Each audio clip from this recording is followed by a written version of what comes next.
What's up, Cloud Gamers? Welcome to another episode of the CGX podcast. We have again the awesome members of this panel. We have some really good stuff to talk about here today in today's episode. But I just want to let you guys know our goal is to leave some time at the end to answer some of y'all's questions.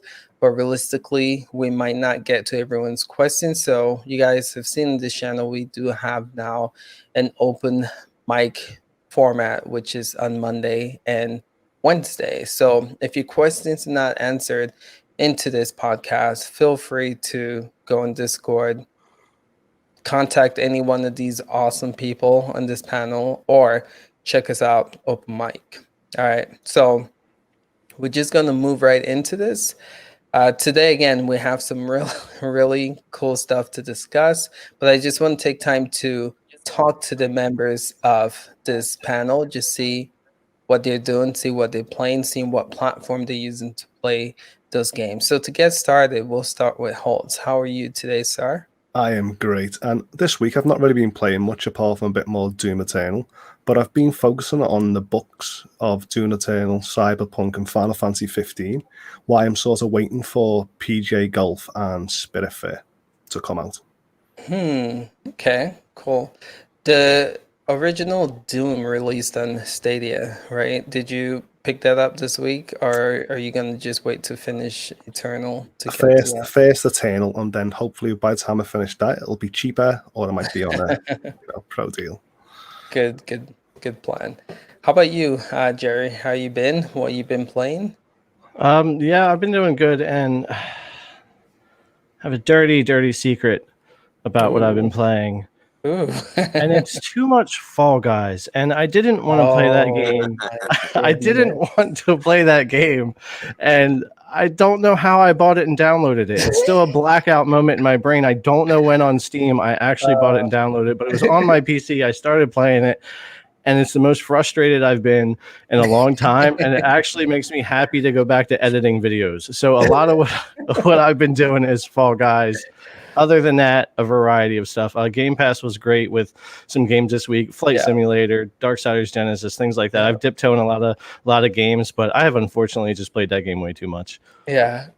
What are you playing Fall Guys on? My local PC mostly. I've played it on my phone a little bit through Shadow, and I have played it on my TV through my NVIDIA Shield through maximum settings. Nice. Wow. A lot of platforms. Yeah, that game is so addicting. Seriously, I tried it and I had a hard time putting the game down. It's a problem. I hear you. That's awesome. How about you, Duncan? What have you been playing and how are you doing? Oh, I'm doing outstanding. I hope you're doing well as well. I've been playing on basically every system you can think of. I've been playing a bit of Xbox, been playing a bit of PlayStation, but on the cloud services, I've been back to Assassin's Creed Origins, been knocking that out from the park. Nice. I've been playing some Fall Guys and PlayStation 4 as well. It's just so addictive. You can just dip in and out. It's the perfect game length. It's just so you can play about in that. Yeah. And on Stadia, I have finally completed with Kelly Orcs Must Die, which has been real good fun doing that. So I've been playing a load of games on everything under the sun. Nice.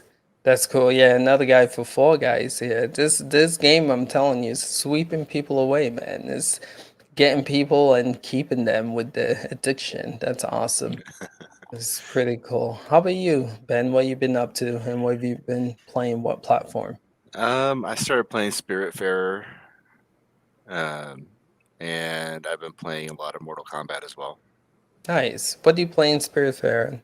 Stadia. Oh yeah, it released, right? That's right. Forgot that happened. Yeah. It came out on Game Pass like a couple of days before it did for Stadia. Cool. Do you like it? Oh man, it's a good game. Thunder Lotus does a good job with all their games that I've seen so far. Nice. Awesome. How about you, Mark? What have you been doing and what have you been playing lately? I'm gonna jump on the bandwagon. Fall Guys. Super excited because I've been playing. I was part of all of the betas. I was giving keys away stuff. So I've been playing a long time. So my addiction started a while ago, and I only just got my first win this week. And I was so excited. Like I made my other half run in the room. I was like, I did it! Look at the screen. So real happy about that. Been playing that on Shadow on this desktop that I was testing, but also super easy to jump in on my phone. Yes. And I tried to make a point of that because the Fall Guys Twitter posted something about, if you see this advert for Fall Guys on iOS and App Store, it's fake. You can't play it on your phone. So I purposely made a video and went, well, actually, yes, you can. That's hilarious. So that was fun. There you go.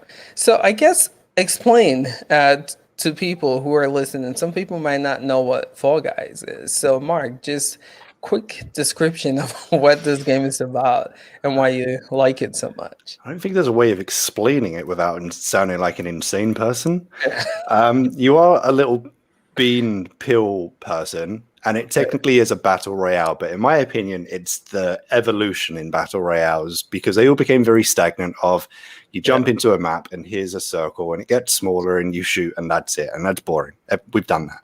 This is game show territory, Takeshi's Castle, Wipeout type maps, just being clumsy, fumbling little pill guys and just being the last one standing. And I think that's absolutely amazing. Yeah. Nice description. To me, it looks like an old Mario Party mini game. Oh, that's a good way to put it too. You said Wipeout, and I agree. That's kind of like the games remind me so much of Wipeout. So cool. All right, thanks for explaining that. Yeah, again, if you guys haven't checked out Fall Guys, do. So I've been playing a lot of Rogue Company still, using the GeForce NOW platform to do so. That game is everything I've hoped for in a shooter, right? It has the tactical element of like Rainbow Six. It has the third-person view of SOCOM US Navy SEALs, and that is like my go-to multiplayer game. So really still having a blast playing Rogue. So let's segment, unless anyone else have anything else to add to this, but let's go to the news for this week. Again, so much to cover. Let's start with Stadia, right? We have a lot of games that was released this week. Really impressive to see, right? So let's talk about some of these games. We have, I can never say this, so you guys correct me for butchering the name of this game. Spiritfarer, is that accurate, right? Okay. We have the original, original Doom series, right? Kind of like a stealth drop. Really impressed there. We have PGA Tour 2021, and we have Super Hot Controlled Elite. So out of these games, I'm counting 4 of them this week.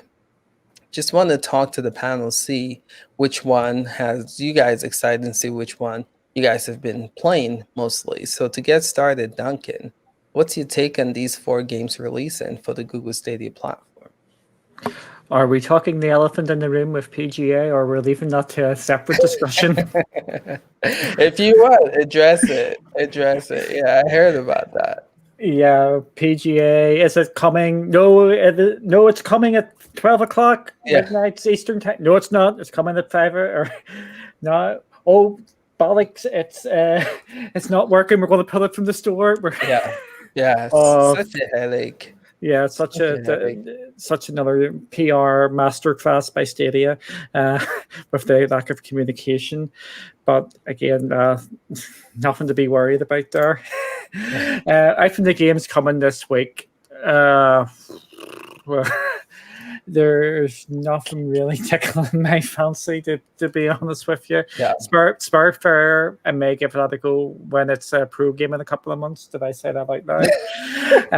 Doom is an old game. PGA, it's going to be, it's for me, I pick that up when it's £20, $30 when it's on the sale. Super Hot, that's going to be a pro game in the foreseeable future. So I'm sorry for being all negative here, but for me, it's not a great week for Stadia games. Yeah.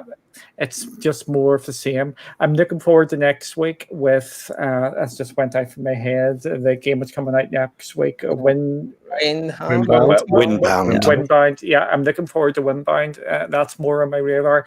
But this week, it's good that these games have come. Doom has actually arrived. I know. After so long, and it just randomly appeared at 3 o'clock UK time. No announcement or anything, just randomly turned up. So it's all good. Yeah. How about you, Jared? What's your take on these 4 games coming to the platform? It's hard to go after that. I mean, he just destroyed it. No, he is right too, though. As far as the pro games go, we do know things like Super Hot are more likely to go pro sooner than later. But there are people that run on the free tier that are going to buy games and play them when they come out as well, that they don't like subscription-based things. So we always talk about there's a consumer for everything, and you got to look at it from different perspectives. So I'm sure for some people this is a pretty cool week, and there's some things that they want to check out here. And for other people like us, or especially Duncan, it's wait for the freebies and skip the other ones. Windbound definitely next week. But I actually think it's still a pretty good week for Stadia, though, because I like the Baldur's Gate 3 announcement, not just for the game, but because we want to see day and date releases and early access and things like that come to Stadia. So even if it's not the world's biggest one, it's still great to at least see some kind of announcement like that, because we don't get much like that. Now, Spiritfarer, I originally saw that at Microsoft's E3 a couple of years ago, and I had originally thought it was going to be an Xbox exclusive, but it wasn't. So I am kind of crazy because I get it for free on Game Pass, but I bought it on Stadia as well because I just like being able to play it easy in a couple of places and stuff easier than I can on my Game Pass right now. But I also wanted to check out if there were any differences. But so like a dummy, I did grab that one for, I think it's $29 or something like that. But yeah, that's pretty much, I think it's good and bad. It just depends on who you are looking at it this week. And I'm sure if Sonny was here, he could give an even more positive spin than I'm giving on it. But I think for some people, it's a good week for Stadia, and for some people, it's not. Yeah.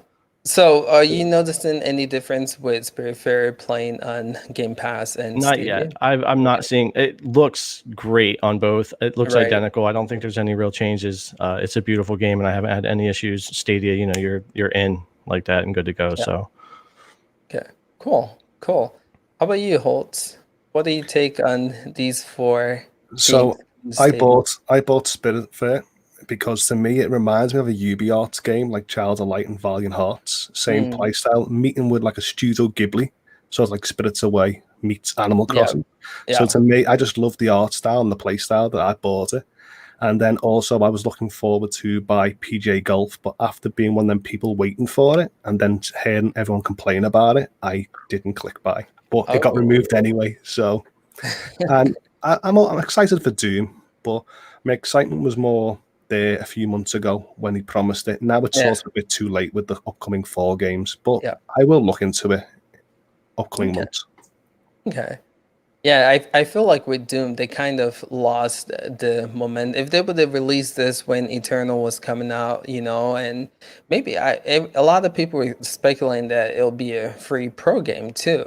But the fact that you have to pay $20 for it, it's madness after Eternal has been out for as long as it has. But yeah, I hear you on that. How about you, Ben? What's your take on these 4 games? Obviously I've been playing Spiritfarer, for mentioning it earlier, but yeah, I agree. It's nice to see 4 new games added, but at the same time, it's stuff that they've been talking about for a long time. Like they've been saying Doom was coming, but they just never left the date. So it would be nice to see like a surprise one that we had no idea. But yeah. Okay. Mark, what's your take on this? Yeah, I completely agree with Duncan. They're looking at the list. There are ones that are easily, it's easy to foresee them coming to pro, which stops me from purchasing them up front immediately because I got excited for Spiritfarer, but only because I mistook it for Windbound. I was like, yes, it's out.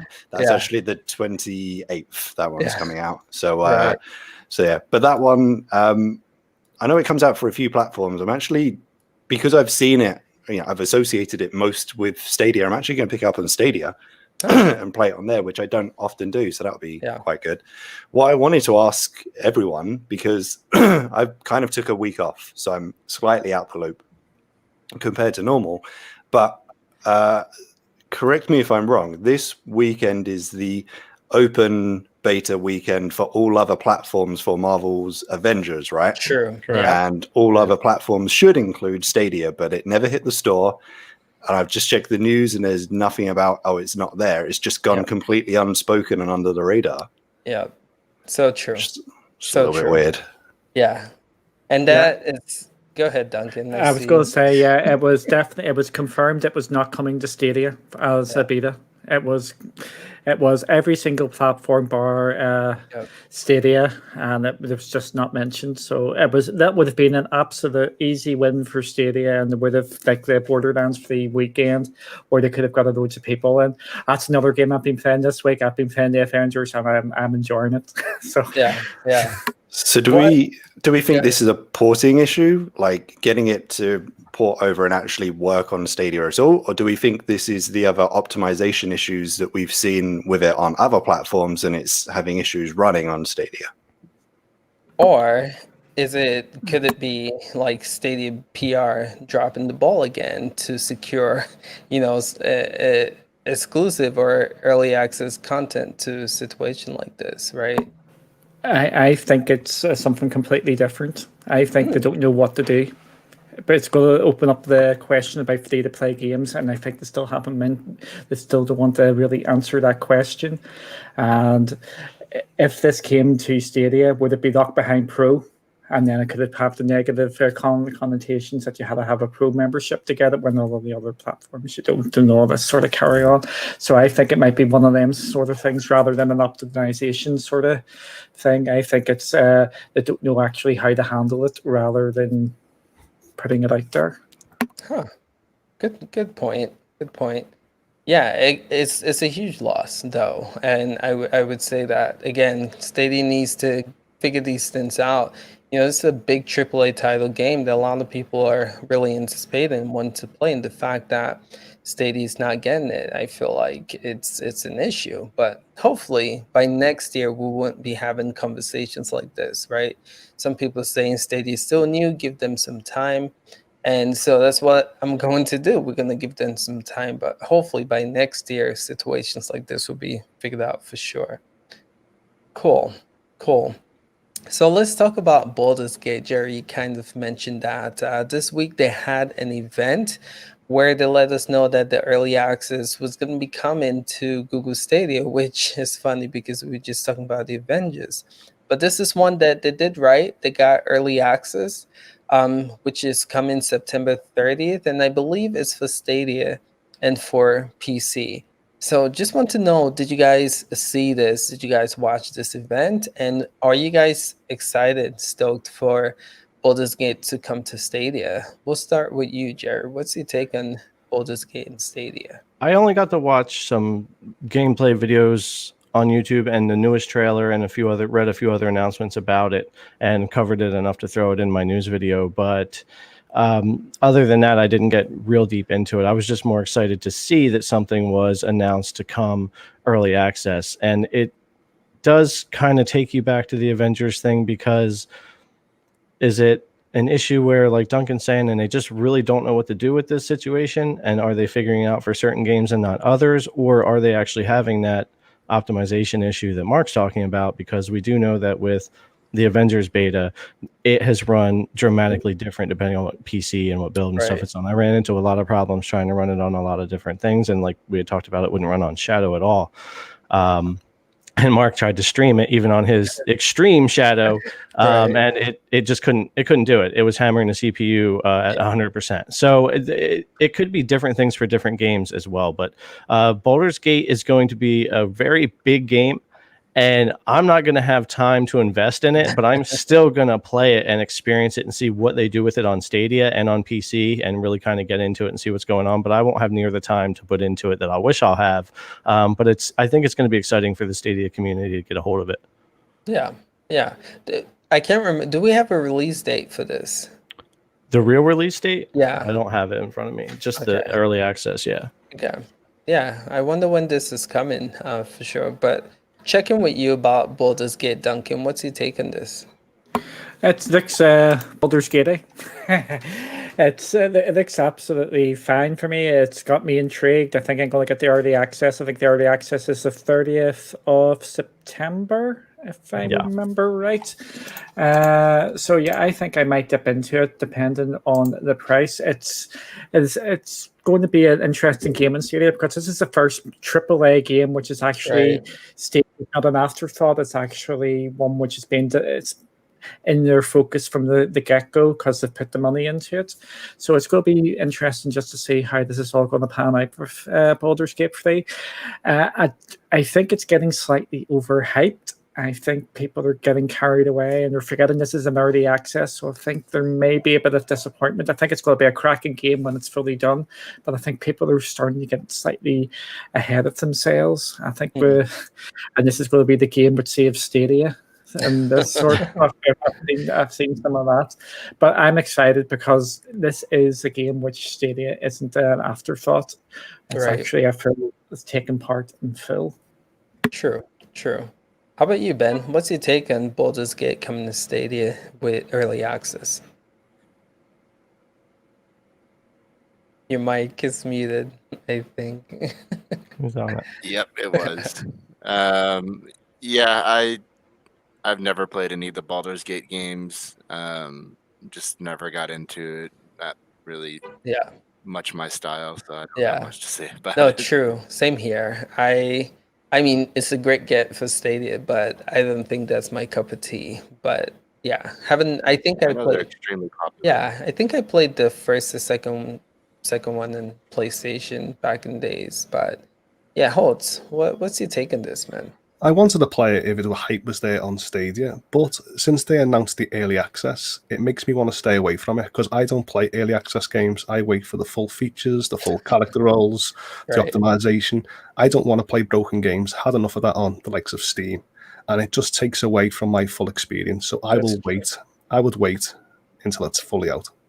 That's true. Good take. Because yeah, you are pretty much a beta tester for the game. And if it's a game that you're really looking forward to, then the experience might make it not so good for you. So wait until the final product is officially released. Good idea. How about you, Mark? What's your take on this? Well, I was just about to make a joke about playing a beta-tested game on a beta-tested platform, but I'm with you guys in that it's not something I've played previously. So yeah, no particular interest for me. It might be one that I'd check out once I find out a bit more about it. The hour-and-a-half live stream definitely wasn't on my radar, but I did catch up and watched. It was a 6-minute cinematic trailer that got dropped, and that was pretty good, and that had me interested. So depending on price and what else is available at the time, what else I'm playing, I may check it out.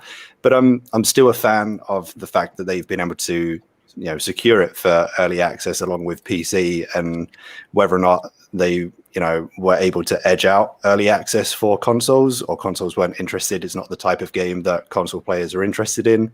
Right. Who knows? But yeah, it's what we've been saying for a long time now is this is what we wanted to see, them securing things and announcing it properly. So it's just good to see that. Cool. Sorry, I apologize. The kiddo's talking in the background, so if you guys hear noise coming in, that's what it is. But I do want to move to the next segment, and like Ben was saying with Baldur's Gate, not really my type of game, so I'm excited though, because it seems like people are really excited for this again. Like Duncan was saying, it's a great get for Stadia, right? And so let's rejoice in that, because again, we support every cloud gaming platform on here, but it's probably one I will not be picking up. But I do want to move to the sales for Stadia this week, because it's a game that people have opinion about. I personally like this game, but it's on sale for $5, which is NBA 2K 2K20, and again, a lot of other sales, but I feel like that's the game that just sticks out of all the other sales for Google Stadia this week. But just want to know for you guys in the panel, have you guys looked at the Google Stadia sales for this week? And have you guys picked up anything? So to get started with this, let's start with you, Holtz. They couldn't give me NBA 20 away because it was like £3 a few months back, and I still wouldn't pay it. It was literally nearly free. But all the sale games, I'm getting very bored of them now because it seems to be the same repeat of games: Just Dance, Trial Fusion, Ghost Recon, and I feel like that I've already bought them, and I'm ready for new games to be on sale that I want. I want, let's see, Formula One. I want Attack on Titan. There's about 10 games that I want. Right. I feel like in a way Stadia, they don't have that option because there's still a new platform and they're just getting some of these games newly. So it's just like Formula One came out 2 months ago, right? So to put that on sale is just like what? But again, though, I get what you're saying. These games it feels like they just repeat the sales over and over. But want to hear from you, Ben. What's your take on these sales for Google Stadia? Well, I went with your advice and ignored Sunny for once. Just kidding. I actually picked up NBA 2K20. I was like $5, even though nobody's gonna be playing it in about a month. I'll pick it up and play story mode or whatever. Okay. How are you liking it so far? I've only played like 5 minutes so far. Okay. I'm curious to know what's he taking when you put in time. Cool. Okay. Any other games stick out to you, Ben? Not really. Just I feel like you had Ghost Recon was like $12 not too long ago, and now they're trying to make a big deal out of $39 for a bigger bundle. Right. Just Dance 20, that was on sale for a lot cheaper too previously. Yeah. Right. Okay. How about you, Duncan? What's your take on these sales? As Holt said, we need a bit more variety in them now. It's go through it. Got, haven't got. Yeah. We've got it as a pro game. It's just came out, and there's going to be a pro game in a couple of months. So it's nothing really appealing to me there. It's not being negative. It's just saying how it is. It's just repeat. We're still waiting for the Stadia game library to actually expand and not just expand when pro games are added to it. Or at the end of the month, we know we're going to get a couple of games which are going to be on your pro game. They just need more games, and they need to get us out from this mindset of it's going to be pro in a couple of months, because it's not good for the platform and it's not good for the developers putting the games onto them. But it's not a bad sale. I'm still waiting for games I want to actually play on Stadia. I don't like saying that, but we're getting close to it. I'm debating what platform to get Avengers and whatnot on. But this sale, if you've just joined Stadia, it's absolutely fine. If you've been on Stadia for months, you know these games go on sale all the time. So it's as it is. Yeah. I would have to say kudos to Stadia for keeping these sales rolling, though. But I hear what y'all are saying about the sales are the same games just being put over and over. But one game particularly that sticks out to me that we got for free is Pro members, and they're trying to offer it for sale for $27 is Zombie Army 4. That is insane. That I don't know, it's like you give that game for free and the sale just does not match. Anyway, that game just for almost $28 is just like I would not pay even for $28. What I would say, if the season pass was just an offer for Zombie Army, I would pick that up. But I don't want to pay the 40 whatever quid it is to get the Ultimate Edition to get the season pass. But if the season pass was there for £20, I would have picked that up absolutely no hesitation. Right, good price would be 20 for that for sure. How about you, Mark? What's your take on these sales? I'm always tempted by Assassin's Creed when it creeps into the sales list. I think I need it to hit a much lower point than it's ever been on sale before, though. And yeah, probably mirroring what the other guys said. Like if wasn't part of our profession to have a look at this list every time it pops up. Right. And I was just seeing it every now and again. I wouldn't be able to tell you the difference between the games which are being listed and the price fluctuation. It just seems like the same list, the same price. Pretty much as Duncan said, if you're brand new, then awesome. You know, the fact that there are sales full stop, you can expand out that limited library at least to start with for a bit cheaper. But you know, if you're an existing player, it's just the same list. Yeah. Good point for sure. How about you, Jared? What's your take on this list?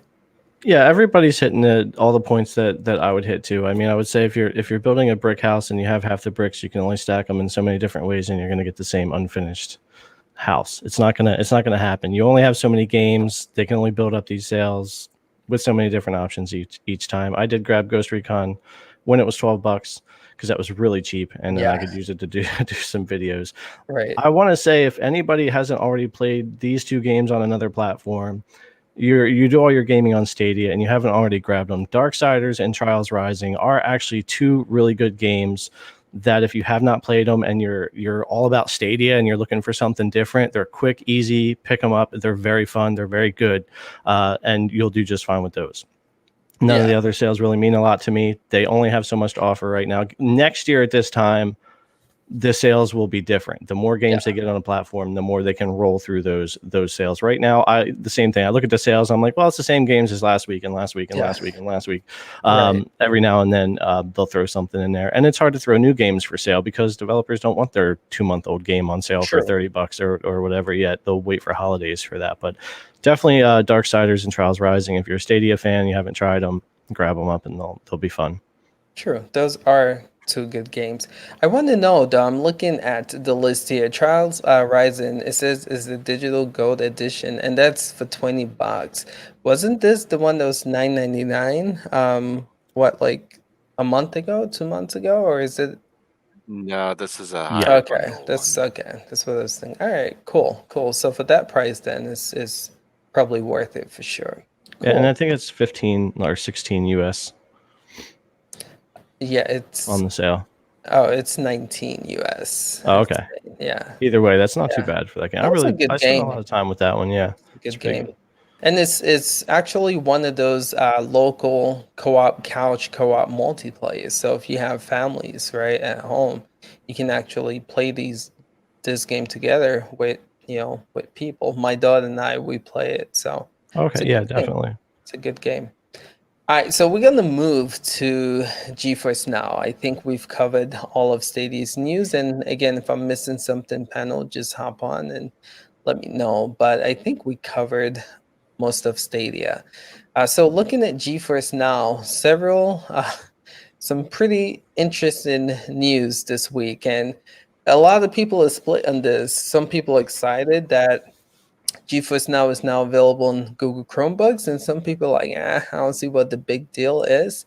But again, talk to the panel on here and see what y'all's reaction is to this. But then 7 games was released this week, and one being Mortar Shell. And we'll talk more about that as well. But I just want to check in with the panel and see what's your take on the GeForce Now news this week. Let's start with Duncan. I thought it's good news. It's going on to more platforms. Chromebooks are absolutely exploding because of the school situation, because of the COVID-19 carry on. Everybody's working from home, so this is absolutely brilliant news. I'm just wondering why they don't actually put it onto. You can play in the browser with anything, but that's for them to maybe explain. Can I just plug your wee video where you got your wee freebie and all, just to show this all off? I think I was really class that you actually got all that and you got early access to it to try it out. Yeah. But I was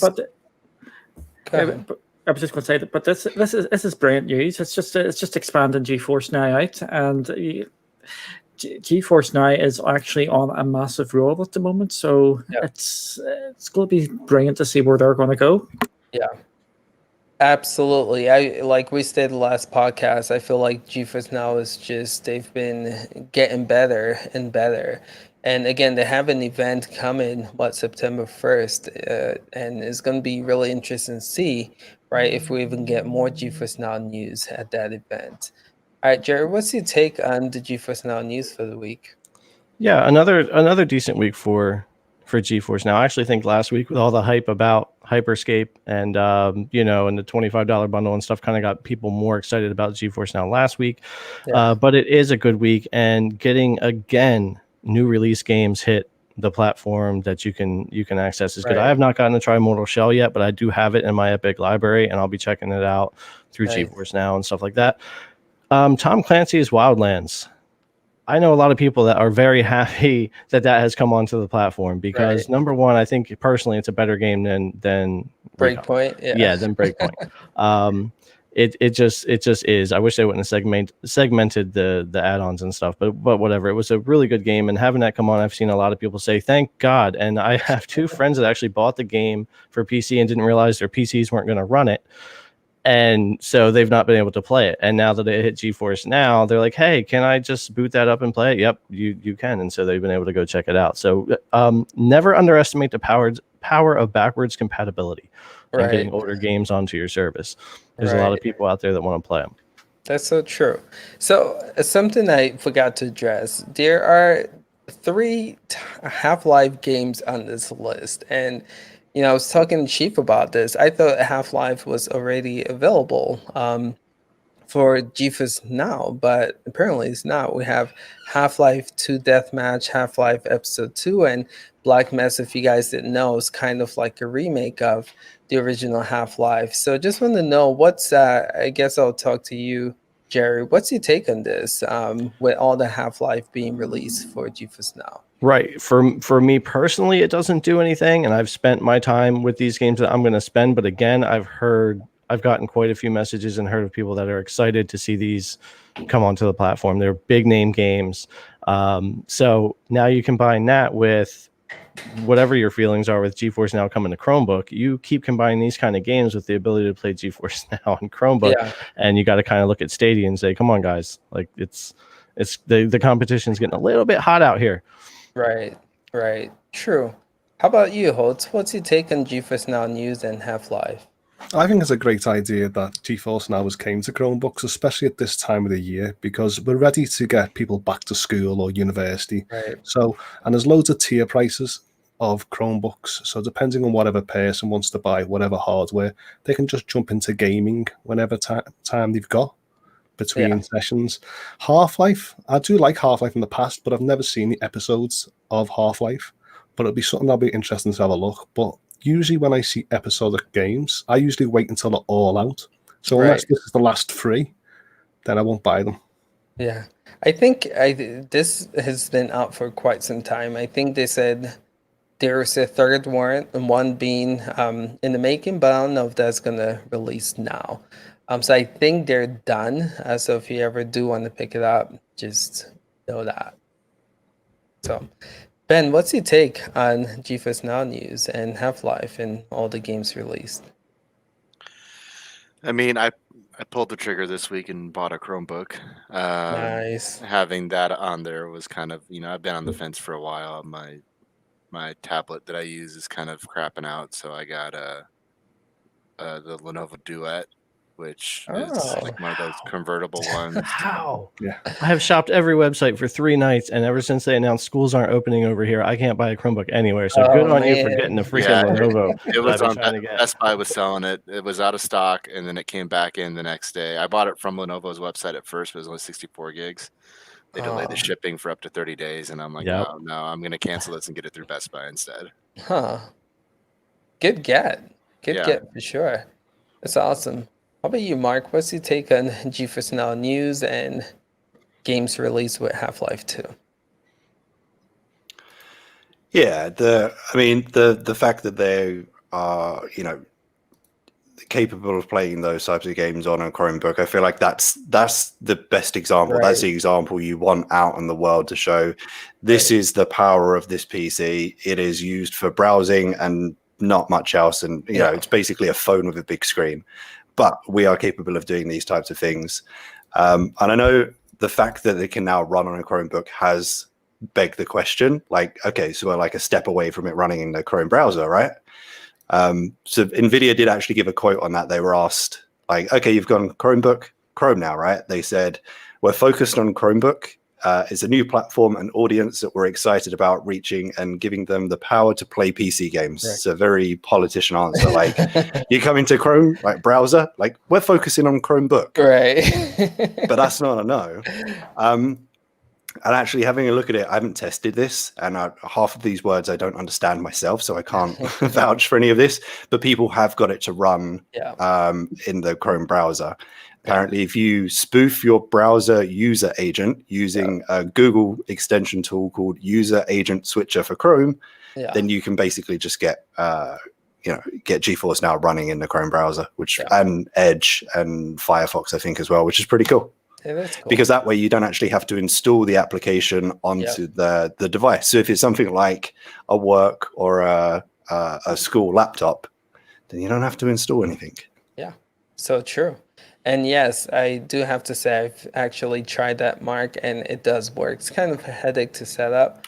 It looks complicated. Yeah, but it does work if you really want to go that route for sure.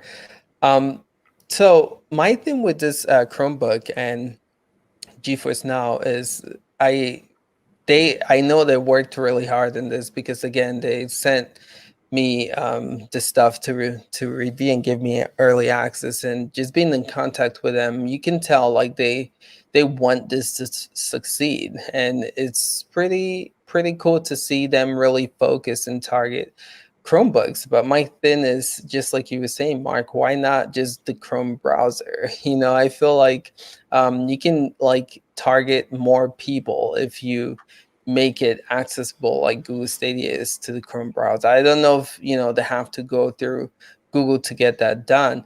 The other thing to consider again is this is the first cloud gaming platform or service that you can actually use ray tracing on a Chromebook. And I was playing Control on the Chromebook that was sent, and it's crazy how you really can see RTX on the Chromebook. And I think that it's really amazing for just cloud gaming in general. So overall, man, I think it's a good win for GeForce Now. But it's so interesting how the community is so split with this, right? The people saying like, oh, it's not a big deal, it's only Chromebooks. Like, why is everyone making this a big deal? I think it's a win. The more platforms, the better. So that's kind of what I have. NVIDIA is putting ray tracing everywhere for a reason. What do you think that reason is? Because it's their tech for one thing, and even though AMD is going to be in the next consoles and have a form of ray tracing and whatnot, NVIDIA is putting their ray tracing and DLSS everywhere. And DLSS 3.0 is coming. Their event's coming. They know what they're doing. And even though a lot of people are like, oh, NVIDIA is never going to make money on the cloud service, they're going to not maybe keep it supported in the future, this or that, they are not going after it like they're just going to be sitting on their hands. Yeah. And I think that they get so much advertising and marketing and exposure from having things that you can go check out, RTX and stuff like that, that it's worth it for them, even if they never make a penny. Exactly. I think Chief said it best. I think it's like last podcast, whenever, but he was saying GeForce Now is a way for NVIDIA to advertise the graphics card and the features with highlights and RTX. So I agree with you on that, Jerry. Good point. Anyone else in the panel want to say anything about GeForce Now news? If not, we're going to move to XCloud. Just on that point, it does make me wonder if it's doing such a good job at advertising the NVIDIA tech, because the founders tier, the $499, obviously they've stated it's still introductory offer. It's not what it's going to be forever. So it still makes me question what it's going to be when they reevaluate it next year. Yeah. It might be interesting to get some guesses from you guys, but I'm thinking somewhere along the Game Pass Ultimate subscription. Ooh. So from 5 to 15 maybe wouldn't be a stretch. But it depends because you're not getting the games. It lets you play the games. So maybe they have to find somewhere in the middle. I don't know. I don't think they're going to go over 10. I think you're going to see it pop up to $9.99. That's what I was thinking too. Yeah. I think that's reasonable. enough. Game Pass is a beast because all that you get for it, it's not just one console. You get the cloud, PC, and Xbox. So, but yeah, I do see this staying at $9.99. But it would be cool to see if they keep it at $5, right? I mean, if it's just for marketing purposes, I can totally see them just keeping it that way. All right, anyone else before we move on to XCloud news? All right, so really no news with XCloud this week, except that a couple of games released for Game Pass. And they are actually pretty good games. Someone in the panel mentioned it earlier, but the game's a flight simulator, Untitled Goose Game, New Super Lucky's Tale, Battletoads, Darkseid's Genesis, and Spitfire. Now, my issue with this is when it comes to the streaming part, the cloud part, not all these games are there. So I want to know, right? Do you think when Game Pass officially releases come September 15th, that when these games become available, say PC or console, that we'll also see it on the cloud streaming? Or do you think it's going to stay limited to the way it is, which I'll just state right here? Flight Simulator is only PC, Untitled Goose. It's not available on PC, but on streaming and consoles. And then New Super Lucky, no cloud streaming. Battletoads, no cloud. Darksiders, only consoles, no PC, no cloud. And Spitfire, no cloud. Do you think we'll see that division moving forward, or do you feel like we'll get both console and PC games with Game Pass game streaming in the cloud? So to get started, let's start with you, Holt. So what's your take on this? I don't mind them partitioning the library to certain hardwares. So, because we were just talking last week how we go through the Microsoft store via the Shadow to play PC Game Pass games. Right. So I think there's options available. So if they said we can only run the better performance game on PC and we know that it'll damage it if we put it on consoles. So I think that's why they've done that. Okay. But to me, with Super Lucky's Tale, I thought that was available already. I'm pretty sure I've seen that the last few months. This is the new Super Lucky's Tale. Is it a new Super Lucky's Tale? This is a new one. Yeah, I actually beat the first one. I'm playing this new one now. Ah, so it's a new one. When I just seen new Super Lucky Tales, like, it wasn't. It's new. It's like a new. It's like the new Mario. Yeah, new Super Mario Brothers. So, and me, I was really interested to see Spitfire on Game Pass. It was really tempting. I was like, should I get it on Stadia? Or should I get 2 months Game Pass? It was pulling me aside, but I took the better option with the 4K HDR on Stadia. But for people interested in it, I think they should look at Game Pass this month and go, I should try it for a bit. Yeah, definitely good games for Game Pass this month for sure. How about you, Ben? What's your take on these games? Do you feel like they should all be included in the cloud? I mean, yeah, I'm biased towards cloud in particular, and I feel like they should have just made all these games in the cloud. Considering that, I've been in the beta for XCloud for a couple of months now, and it's kind of disappointing that I can't just click and play. I have to download it to my Shadow first. Worry about whether I have enough space or not. Okay, how about you, Jared? What's your take on this? All right, so here's the thing: they have to kind of segregate the content. Like Flight Simulator is not even available on console, therefore it can't be on console's Game Pass, and it can't stream because their streaming equipment is consoles. So if it doesn't run on an Xbox One X or One S, it will not run on XCloud. It's not going to happen because you need a PC to run Flight Simulator. So unless they bring that to Series X, because One X wouldn't have the power even close to run Flight Sim, unless they bring it to Series X and then upgrade their blades to Series X, you won't see games like Flight Simulator come to the cloud. It's just too much for them to run, and it's not available on console.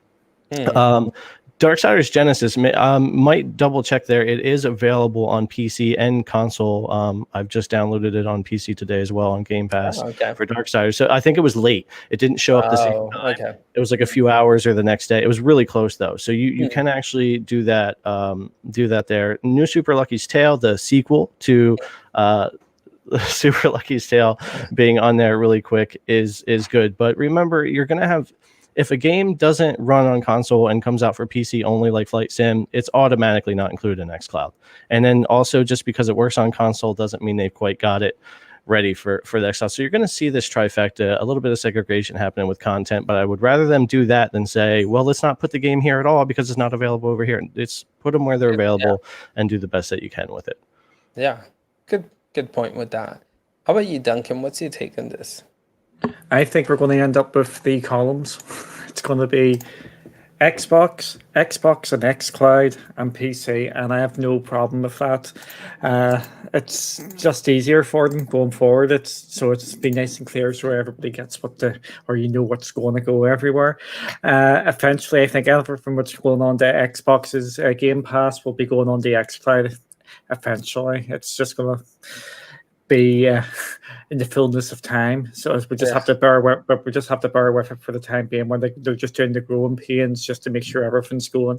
But I say maybe even next year, everything which is on Game Pass will be going straight on the XCloud. So there's nothing to be worried about. But the games on Game Pass, there's too many X's and all this.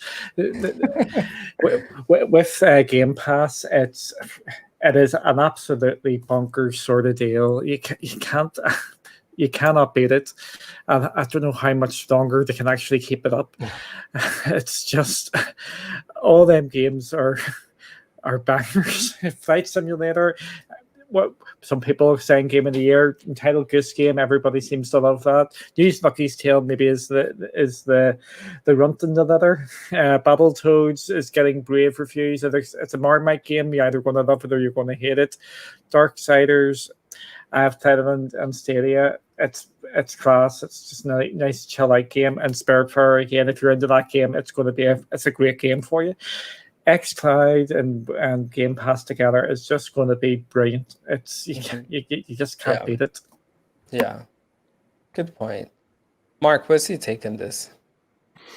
Yeah, like Duncan said, the list of games is absolutely unbelievable. This is a particularly good week, like you said. If you're not already part of that Game Pass ecosystem for the price, this list of games is absolutely a billboard to sell it to you, like Flight Simulator alone.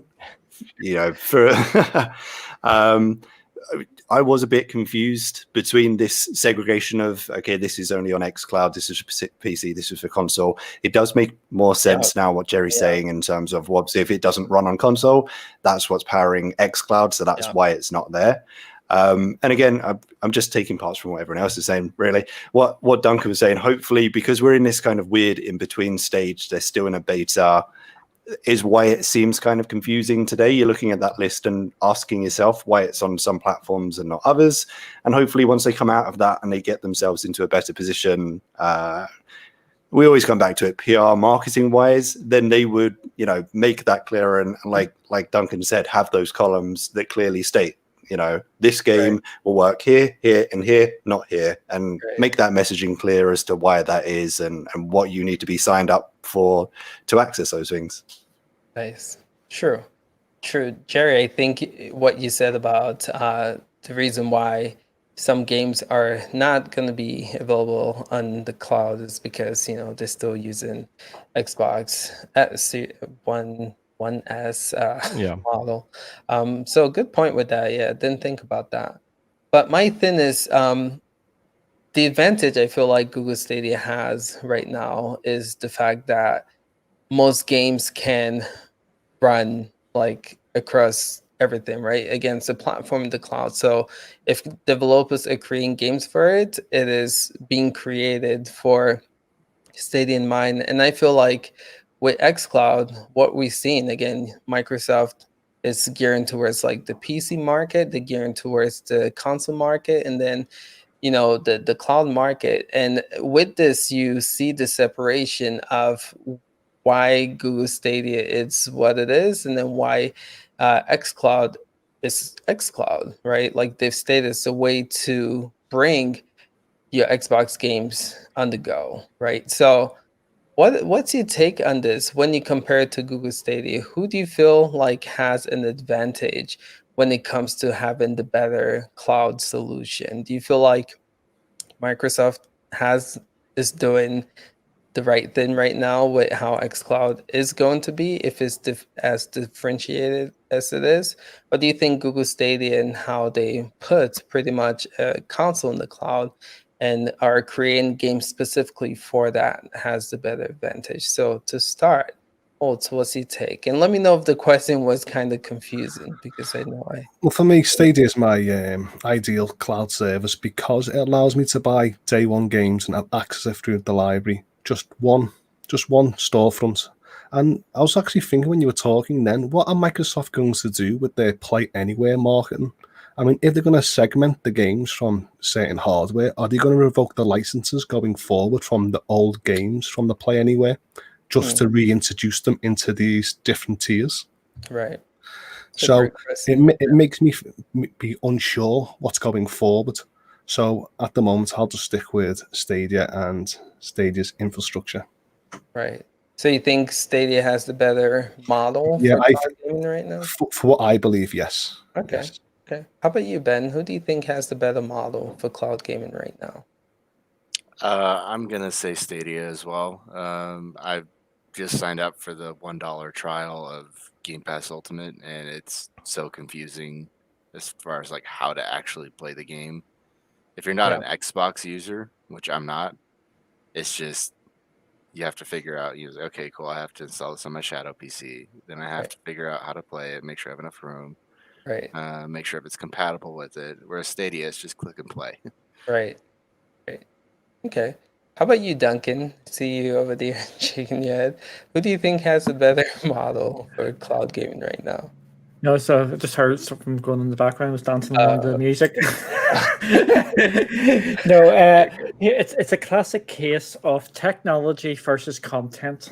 It's if you're going, who's in a better position right now? It's Xbox has the content, while Stadia has the technology. And what's going to be easier for to catch up? Is the tech going to catch up quicker, or is the content going to catch up quicker? As we've seen over the last year, all the cloud platforms are absolutely banging it out, and they're getting better and better all the time. While Stadia is still trudging along, they're adding bits and bobs at this as they go, but they're not actually exploding. They're not adding all the content. So at this moment in time, I'm going to go against what everybody else is saying. If you're just asking me which companies in a better position, for me it's Xbox, because of content, because content is what sells. You may have the best technology in the world, but if you don't have the content that actually puts it on to showcase it and to get it, you can't sell it because you don't have the content. The content is more important than the technology. That would be my point. Okay.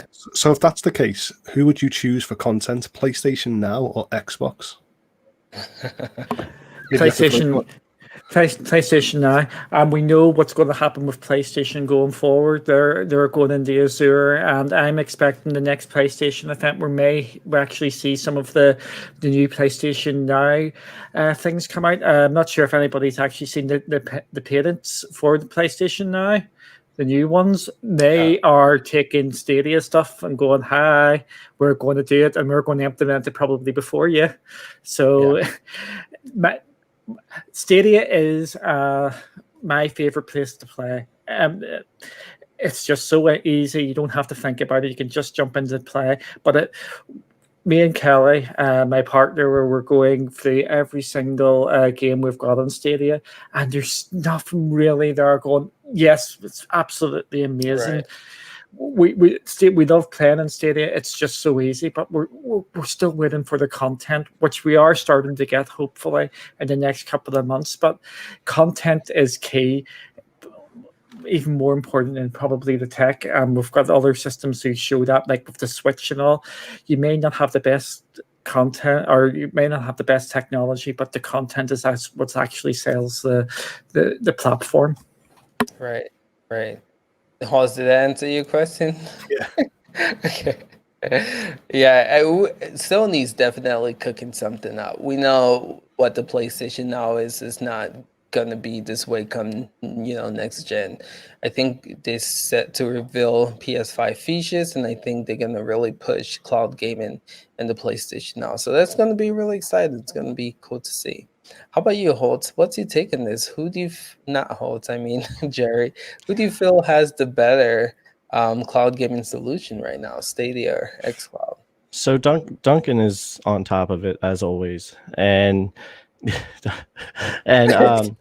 content is king, no matter what. But the thing about all these cloud services, and we've said it before, is there is not one single cloud service you can set to next to another one and say compare those because they're the same, or compare these ones because they're the same. They're also dramatically different. Stadia, GeForce Now, PlayStation Now, in its horrible situation right now with cloud, all of them are different, so different that they market to all kinds of different people. Xbox is the winner right now when it comes to content, and I said this last week and the week before, they're not interested in getting you to come to the platform to be a cloud gamer. They're interested to offer this feature to Xbox players who are already in the ecosystem. They already enjoy their PC exclusives, their Xbox exclusives, and xCloud is a way for them to start accessing some of those games, and it will be all of the exclusives eventually. That's another thing to remember, even with the segregation. Xbox exclusives will be available on PC, Xbox, and xCloud. It's just going to be that way. They're all going to be available. Flight Simulator is not an Xbox exclusive. It's a PC game. So it's a lot different situation for that. So Xbox is winning in gaming content. They're a gaming company. Stadia is not, and they're getting there. Google's got to get them there, and they will. But Stadia has the fastest, easiest way to play, the best latency, the best streaming technology, 4K HDR through Chromecast. They do a lot of things super right, but they do a lot of things super wrong. That when they get there, they're going to be a beast. They're going to be a competitor. But for me, content-wise, they're not yet. And yeah, watch out for Sony because they've been talking to Microsoft for a while. They're going to be putting up a nice cloud service eventually. And you give me a cloud service that has all the PlayStation exclusives at 4K HDR, I'm signing up. I don't care if it's $19.99 a month, $24.99 a month. I will absolutely sign up for that. So I think something's coming on that really soon. It probably won't launch till late next year, though. Right.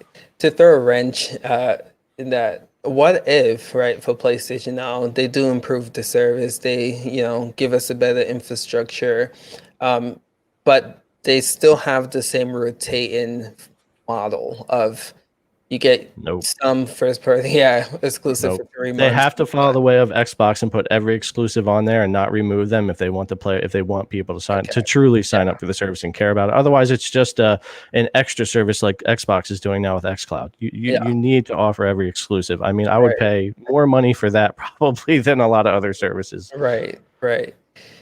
I just wonder, who's the genius that thought about that model of rotating the first party exclusives? Of first party exclusives, Spider-Man was their billboard so good for PlayStation Now. Let's just take it off. Nobody's asking us to. Nobody else owns it, but let's just get rid of it.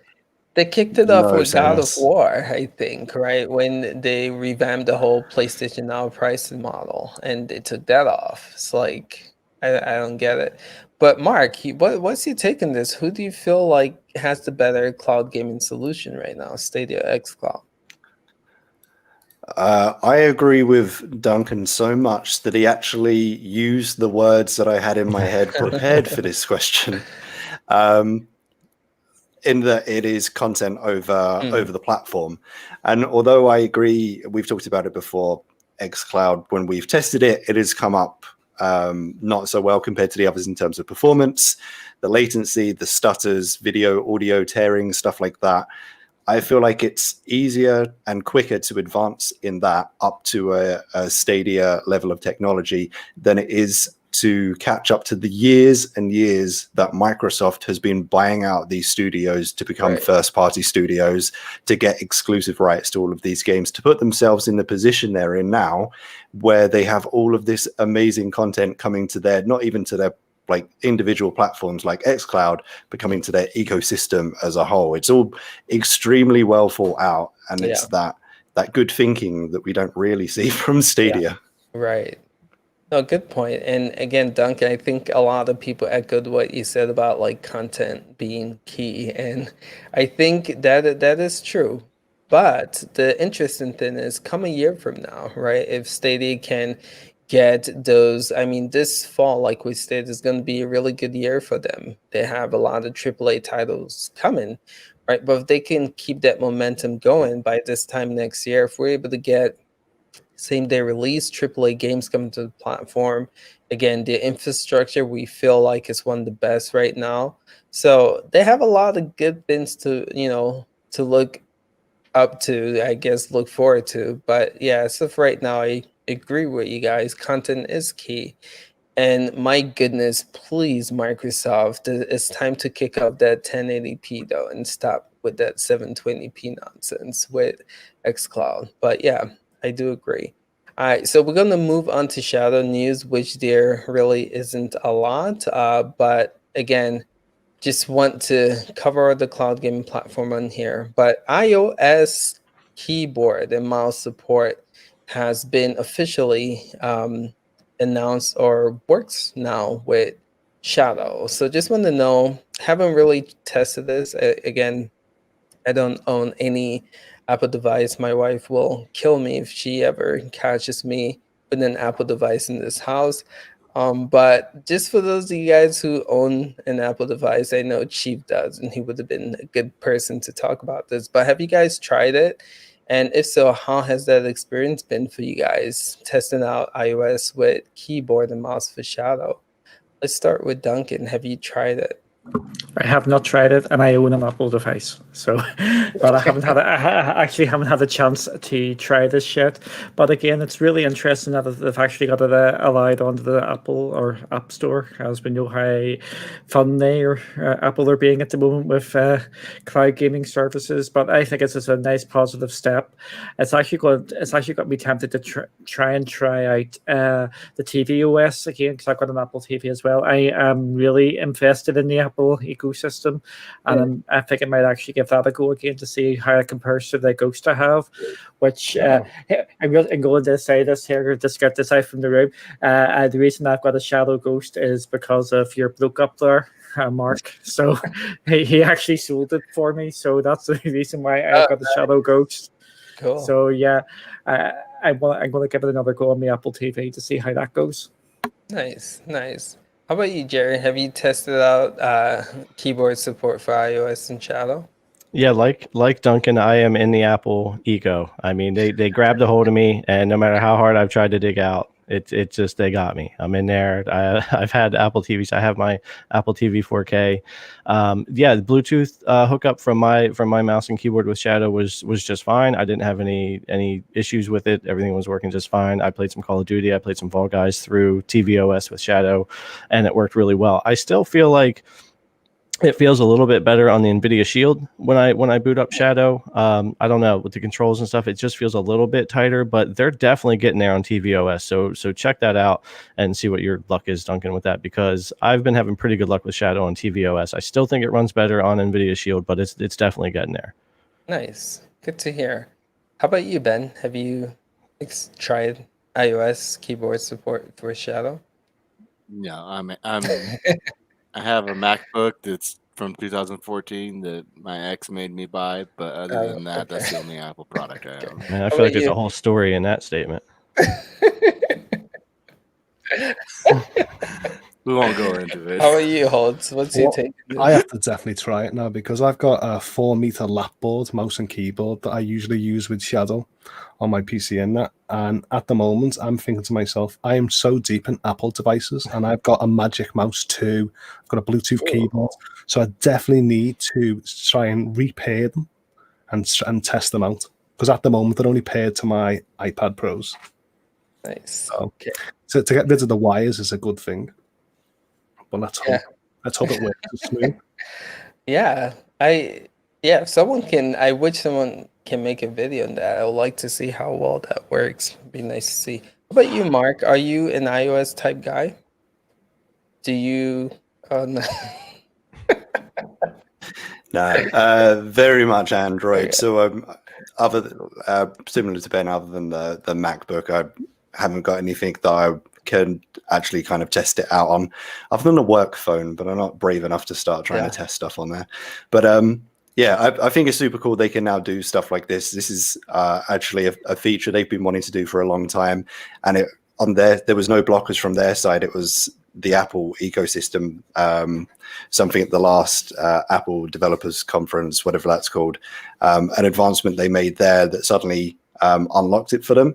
So they were geared up and ready to go, but Apple were blocking this previously. So it's cool that they can finally put it in, especially with the iOS app that we've been talking about. Obviously, is one of the cloud gaming platforms that you can play on an iPhone, but to actually get it there to be considered a host of a remote device instead of a cloud gaming platform, and that's how they get it past the terms and conditions. But for that reason, they had to remove that quick launch from their app, which basically just you don't have to go through your desktop. You can just launch a game from their UI. So they had to get rid of that because that's too storefronty, and that conflicts with the terms and conditions.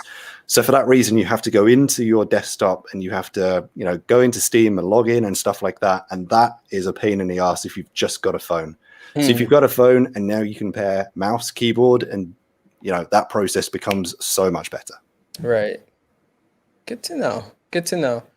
Interesting. So just want to know, Shadow, have you guys been playing it? Again, not a lot of news to cover with it, but I do want to know how has the experience been. I would just say this personally. Jerry in the last podcast and Mark, they were saying they tried the Avengers, right? And I was like, that's crap. There's no way Shadow can not run the Avengers. So, the open beta is this week, and I went to test it, and my goodness, what a cluster F of a performance that was.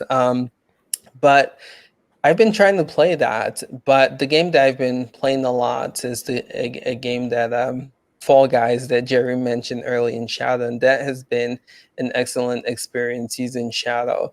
But just want to know, people on the panel, we do have some time, so I just want to get y'all's take on Shadow and how has the experience been on it, and what games have you guys actually been playing on Shadow lately? So to start, Ben, what's going on with you in Shadow? What have you been playing, and what's your take so far on it?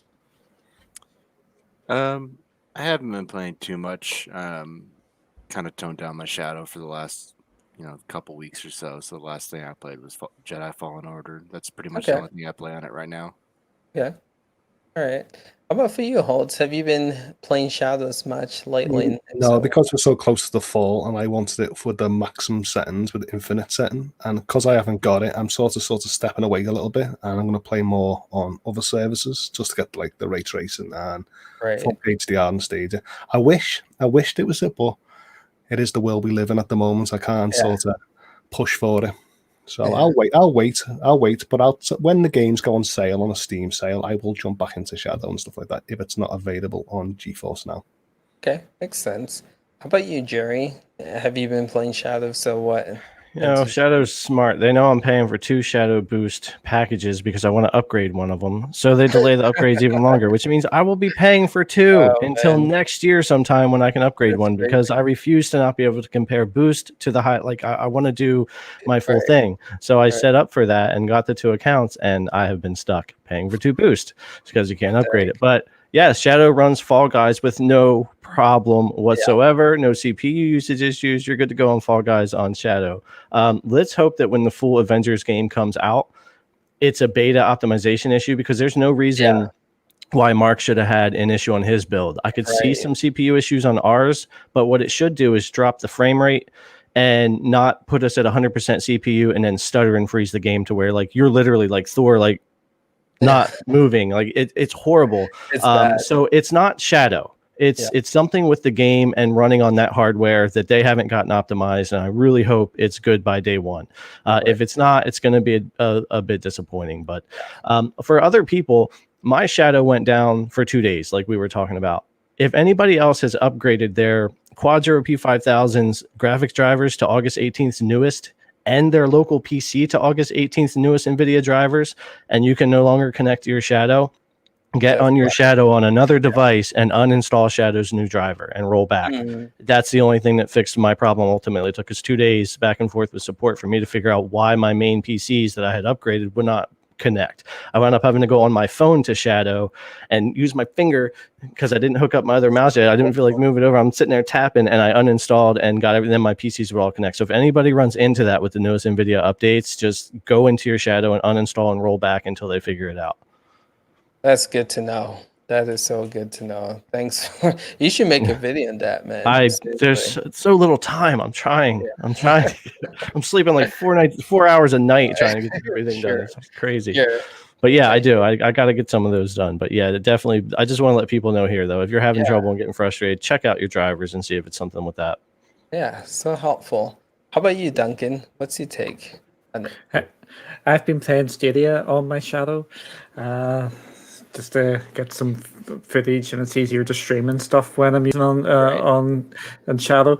Yeah, like others have said, there, I'm actually using my Shadow a hell of a lot less than I have been, and I've been using GeForce Now more for my PC gaming because it's just easier. Just switch it on and away you go. I do want to get back playing a bit more on Shadow, but it's getting a bit of a hassle because I'm getting too old and too lazy to do stuff. But like Holt said as well, I was signed up ready to rock on the new tiers, and since I've been pushed back, it's you feel it. I think Shadow Boost is now beginning to show its age a wee bit. It needs Shadow Boost needs a boost. Just as a wee pep to help it out a bit. But yeah, I'm still messing about on it, but I'm not using it nowhere near as much now. Okay, good to know. How about you, Mark? How has your experience been with Shadow lately? Yeah, I jumped back into the Marvel's beta today, just to test it out because I didn't get a chance last weekend off of stream really. So obviously I jumped into the end of the podcast and just let you know that I just finished my stream and I had issues. And obviously we assumed that was my stream runs from Shadow. I was running the game from Shadow, so we thought, okay, CPU sharing, doing the streaming and the gameplay at the same time.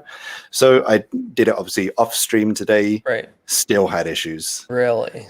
On the Infinite tier. And again, like Jerry said, the Infinite tier should be able to handle anything you throw at it with its spec. Right. And you know, for the majority of the time, gameplay wise, it was over 100 frames per second, which was pretty good. It was just the CPU spikes. Loading screens spike it to 100%.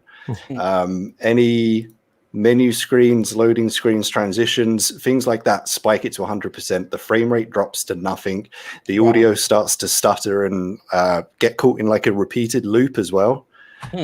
It's really weird. So yeah, I thought today might be better than last weekend because this is the second weekend of betas for PC. So I thought, and there was an update. So I was like, okay, maybe it's a bit better.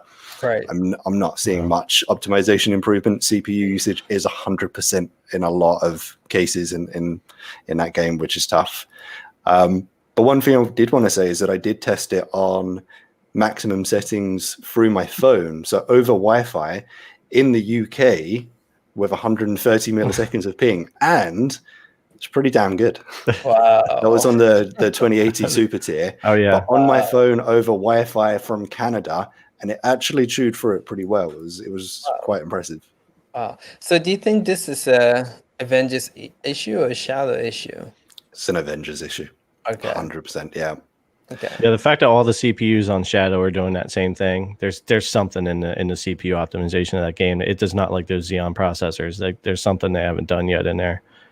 Interesting. It only runs like 38% usage on my Ryzen 3600. Huh. Yeah, I specifically bought I think it's an FPS monitor or something because I needed to see it for myself, and I was using some free stuff before that wasn't giving me all the information. So I bought this app, did the overlay today. I was watching that more than I was watching the gameplay, and I was like, this is hitting 100% way too often than it should. It's crazy. Again, hopefully they can optimize this before the game comes out really soon. So hopefully they can fix this, because I would love to, play this in Shadow. Kind of a bummer. I don't think GeForce NOW is getting this game. Again, we know Square Enix. Wait, are they back? Or they left? They left, right? From GeForce NOW. So they're back. They brought Are they something back? back. I forget which games it was. Yeah, they brought some stuff back a few Okay. weeks ago. Square Enix is. Did you say Square Enix and GeForce Now? Yeah, are they Yeah. back in GeForce Oh now? yeah, Tomb Raider Square Enix, and they've got that with ray tracing. So yeah, so it's Okay. they're definitely back, and with GeForce Now, we've got Sega is making a Yeah. comeback, Yeah. and here's one for the geeky people out here. It looks like Phantasy Star Online 2 is going to be playable on GeForce Now, so that's a big get if and when that comes. Yeah, that's a big get for sure. And yeah, that's pretty cool. I forgot that Square Enix. I mean, shout outs to Nvidia, man. I forgot that they came back. So that's another platform that actually might be my preferred platform to play the Avengers on. Again, it's gonna have you're gonna be playing with PC people. And the issue that I talked about with Stadia is the fact that you might not have people to play. And that game is kind of like a Destiny situation where, you play with people and just loot. And so the more people you have to play that game, the better. So GeForce Now actually might be my preferred platform if it does release in there. So pretty cool. I forgot they came back. That's awesome.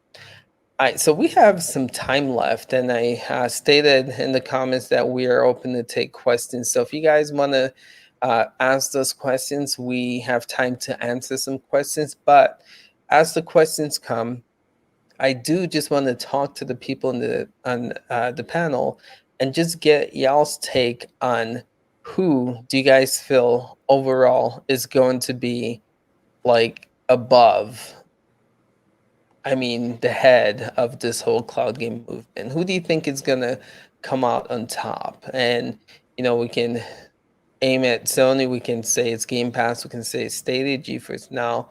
But who do you think in the end is going to have the most market share when it comes to cloud gaming? So to get started, let's start with Holtz. What's your take on this? If the patents come out and it was true what PlayStation Now was saying, if they're going to bring upgraded graphics and exclusives, I would say it'll be PlayStation Now. Okay. Or the powerhouse, if GeForce Now could bring the new graphics cards out maybe next year, March, I think them two will be the big hitters. Okay. Especially GeForce Now, who's already got the likes of certain PlayStation exclusives like Detroit Being Human, Zero Horizon Dawn, and Right. How about Game Pass? Do you see them as a competitor, like coming out on top? In time, but not next year. Not within the next year or so. I would say overall, like who comes out on top overall with, when cloud gaming has been established. When it's at its full peak, yeah, I'd still say PlayStation. You say okay, good to know. How about you, Jerry? Who do you think is going to come out on top? Man, you are asking a huge question. It's big. To try to look for, because what we were saying before, like this year is really cloud gaming has been around hit and miss for so long, but this year, 2020, is the first year that like cloud gaming is really coming out. When I started this channel last September, there was no cloud gaming on it. Yeah. I wasn't even covering it yet until February of this year when GeForce Now came out of beta. I got Shadow in March when they released their new tiers because they weren't just like $40 a month for one thing anymore. Yeah. Stadia, I was like, well, let me sign up for that too. And then everything just kind of snowballed. To look ahead and say like who's going to be on top, so many people have to make so many different moves. Like I don't think Xbox is looking to be on top with cloud gaming, but because of content they could get there. Sure. Stadia, if they get the games and continue to upgrade their tech to include ray tracing and everything, in 5 years they have some serious potential to be 1, 2, or 3 in the top of cloud gaming. We don't know what PlayStation is going to do, but like I said a few minutes ago, man, if they put out a good 4K HDR capable Stadia competitive service with their exclusives, considering Stadia is struggling for exclusives, that could really put them out on top with signups, just like their hardware has come out on top the past couple releases with people buying it because the game's available. As big of an Xbox fan as I am, I will get all the consoles that are coming, but I'm going to get a PS5 first because I'll be able to play my exclusives on PC with my brand new NVIDIA card anyway. So Sony knows what they're doing there with the exclusives. So if they tie that into a good cloud service, they definitely have potential to be up there. But I think in 3 years, 5 years, unless someone new comes along, we're still talking about Stadia, PlayStation, Xbox, and Nvidia. Right. Okay. How about you, Duncan? Who do you think, when this is all said and done, is going to come out top? I want to clarify the question. Are you talking globally or are you talking the Western markets? Oh, global. Tencent. Sure. That's it. Boom. They're going to be ruling it. I don't think it's going to be close because they're launching their cloud service over in Asia. They're already started that. Then you've got them tying in with Epic, owning them, or they've a big thing with Epic. I think it's going to be Tencent. They're going to be a big player over in the Western markets. I think it is. I don't think there's going to be a clear winner.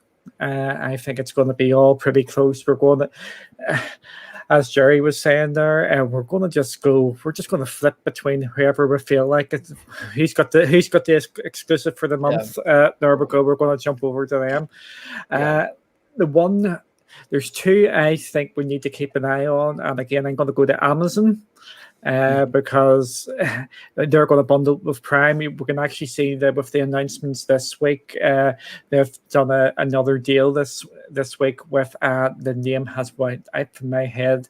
It's the people who make Crossfire. It's completely went. Remedy? Remedies is making it for the people that made it, but Amazon have teamed up with them, and they're going to be releasing the game out here. And the thing is that it's Amazon Gaming, and that's going to link into the Prime Gaming. So I think their cloud offering is going to be part of Amazon Prime. So you're going to get a lot of people signing up for that, or not signing up just to have it there. And the news of earlier in the week with Apple starting the patent, I think it's Apple. You know what you're going to get. If they decide to go, they're going to go. If they don't do the wee Apple Arcade and they go full on, I think they could be massive because they would just start buying up all around them. So globally, I think it's going to be Tencent. Good to know. Wow, didn't even think about that, but yeah. I think it's funny. I was actually thinking about that earlier this week or last week when they were talking about Epic Games and the lawsuit and Tencent owning them and everything. I was like, and Tencent is so huge and they have so much influence in China and India, and there's just so much they can do with those highly populated countries and just take over. Even if they don't even make it much in the Western markets, they'll still be number one, number two. Yeah. So I guess my question to you and Duncan, do you feel like we'll see them come here to the West, to the States?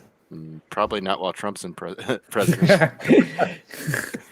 Yeah, that's the fair point. But we already see that they're starting to make their presence felt in America anyway. They've started a game studio over there, so they are edging across. Plus, they've got the tie up with Epic as well.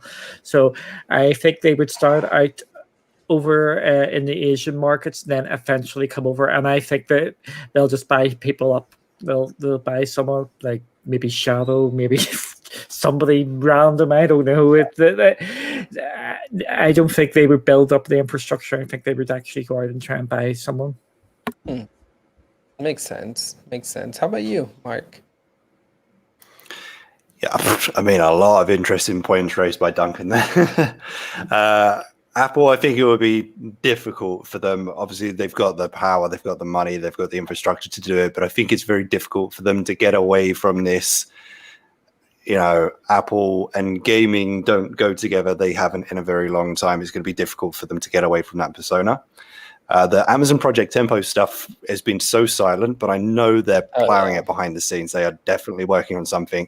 And with them, they've already got the open window to the Twitch integration to access to millions, if not billions, of users there who are all interested in gaming, playing games, watching games. So that's going to be pretty big for them.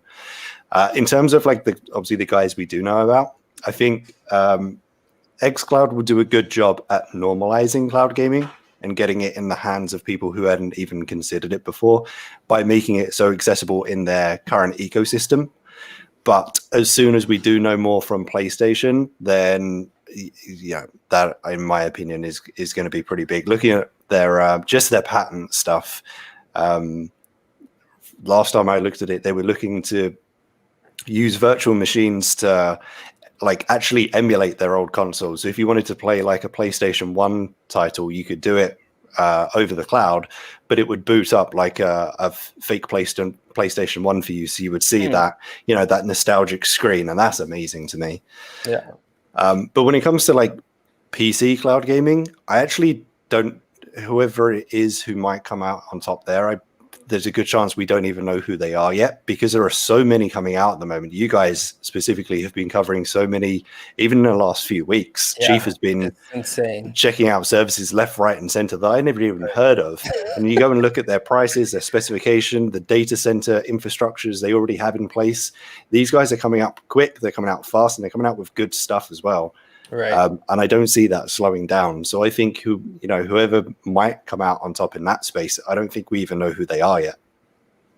Exactly. I agree. You're right on. So many new people. And Duncan, I think what you said about just other cloud gaming streaming services coming in from like other places to the West can also be something to consider and think about. But yeah, my take with this whole situation is personally, I feel like it's too early to call. The reason I bring this up is I can't tell you how many times we get this question on the Discord, in our comments, in our videos.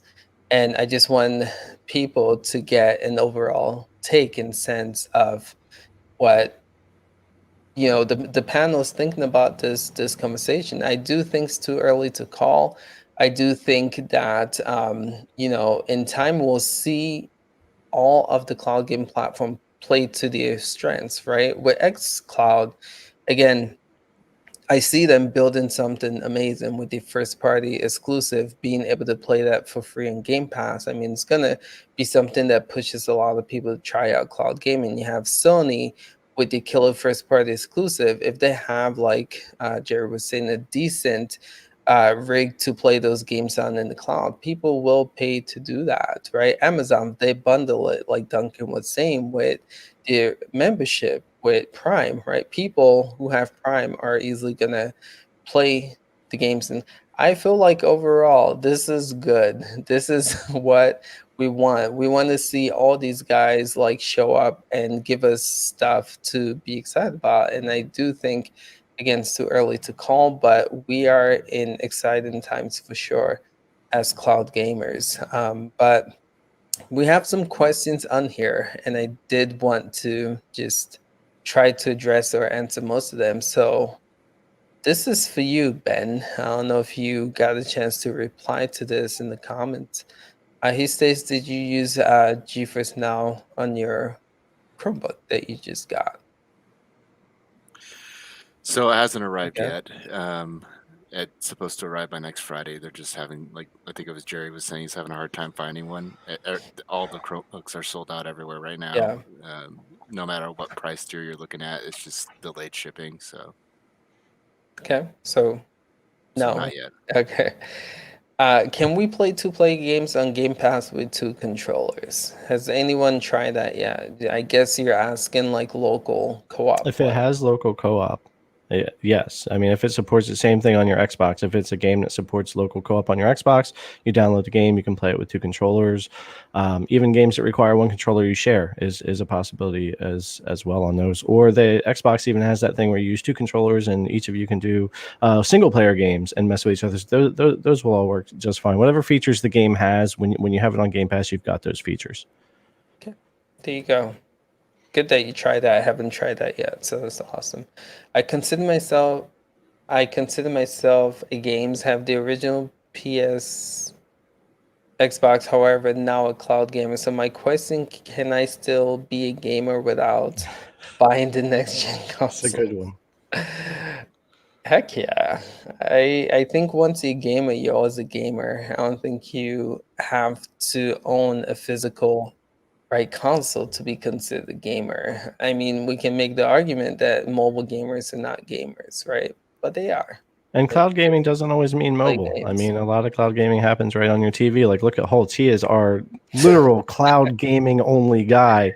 Like, he's totally dependent mostly on cloud gaming, and he loves 4K HDR and resolution and stays. So yeah, you're a gamer if you cloud game. It doesn't really matter. Game everywhere. I have people on my channel that tell me I hate Stadia because I compare it to my local PC. No, I love Stadia and want to see it succeed. Hence, I compare it to everything. Right. Game everywhere. You're not just you're a gamer, even if you play games 5, 6, 7 years later at a low resolution. Doesn't matter what you play it on, you're still a gamer. Sure. You don't have to have the latest stuff to be deemed power user or something like that. Yeah. I'll just take his comment slightly different, maybe just to widen it out a bit. Can you be a gamer on cloud platforms with all the big games coming? Maybe that's what he's possibly meaning. I'm just saying I'm just assuming. Right, well, you have access to all of the games that you want to be able to play. Yeah, that sort of thing, yeah. Well, you have... We know FIFA's coming to Stadia, we know Madden's coming to Stadia. If that's the case, I'll be a gamer this fall for all the games. Yeah. If the likes of Arkham Knights doesn't come to cloud gaming, which is my first big game I want in 2021, if that doesn't come out, then guess I'm not a gamer. Wait, what game is that, Holtz, that you waiting for? Bad news about that. Go ahead. Or the new Batman game. Yes. Xbox One, PlayStation 4, Xbox Series X, and PlayStation 5 and PC, obviously, but no go gate. So if it's not on cloud, then I guess I'm not going to be a gamer for much. Don't announce on games. Oh man, that game looks good though. If you guys didn't watch that unveiling today, it's pretty dope. Yeah, looks pretty dope. If I was a betting man, which I am not, I think it's coming to Stadia. I think it's one of these ones which is just going to get announced at a later date. So I'm not too worried about the logo about this at the moment. But I'm concerned about it because I think it's going to be a service game like Avengers. Oh my goodness! So we have to see how Avengers sells on Stadia first, and if it sells poorly, I have no faith in Batman Arkham Knights. The thing about Avengers is I'm not actually worried about it on Stadia, because of the AI on it. Because if there's not enough people, it will drop an AI character into it. So I'm not worried about Avengers for multiplayer on Stadia because of that. Other games, yes, I am worried, but with Avengers, my worry is actually quite low. I didn't know that they added AI if you didn't have multiplayer. I have to play that game, seriously. I'm like the only one that hasn't tested out that game yet. If they're going to add AI, I want AI ghosts. There were ghosts to play certain players, how they play. No, you're going to be. It's actually going to be AI of your own characters. So I'm not sure if you know how Avengers work. You actually level up your own characters. So you're actually your own characters who join the game. So you're going to be leveling them up, and your playstyle should be the same. So it's going to be terrible for me. I want people to push forward, and you'll all be hiding. Come on, team! Come on! That's a good idea, though, Holtz. We want the Forza model, like where your friends race against you in Forza. The ghost will have your friends' characters pop in and play the way they play, and they can go at it, and you can hide. That's awesome. So I forgot the hashtag, but does GeForce Now have a list of all supported games? I've been trying to post that for Charles for the last 5 minutes, but your stream is blocking my URL. Yeah, same here. Wait, my stream? Oh, I see. How do I? Yeah, it's nvidia.com/GeForce Now/games, basically. And it is every list. There's a nice search box there that you can use as well. Appreciate that. All right, so I hope that question was answered. What is the ultimate feature we're waiting for on cloud game platforms? So my thing is cross-platform play. I think that's what's going to take cloud gaming to hide that. Just think about this, right? For Stadia, for instance, 2K21's coming. We already heard that FIFA's not going to support this. So now, again, we run into that argument that you still can't or wouldn't have enough people to play with. but this can be limited, right? If cross-platform play was of it. That is the one feature that I want to see pushed for all cloud gaming platforms, because now this means, I mean, you have Shadow and you have GeForce Now, where you can play with similar people because they are both using PCs, right? Imagine if the whole ecosystem was connected with Stadia, GeForce Now, XCloud and all that stuff. I think that feature can push cloud gaming to new heights. But people on the panel, what's your take on this? Just want to know what y'all think about this. Start with Jerry. Crossplay and cross save, because they don't always go together. Sometimes games have crossplay with no cross save, or cross save with no crossplay. But both of those features are great, especially single player games. I want cross save because I'm one of those people that will buy the game on multiple platforms. Exactly. A lot of times for testing, but also because I just want to be able to play it the best way, no matter where I'm at. So whether I'm on Stadia, my PC, whatever the case may be, I want my save to be there. So cross save and cross play are the biggest ones.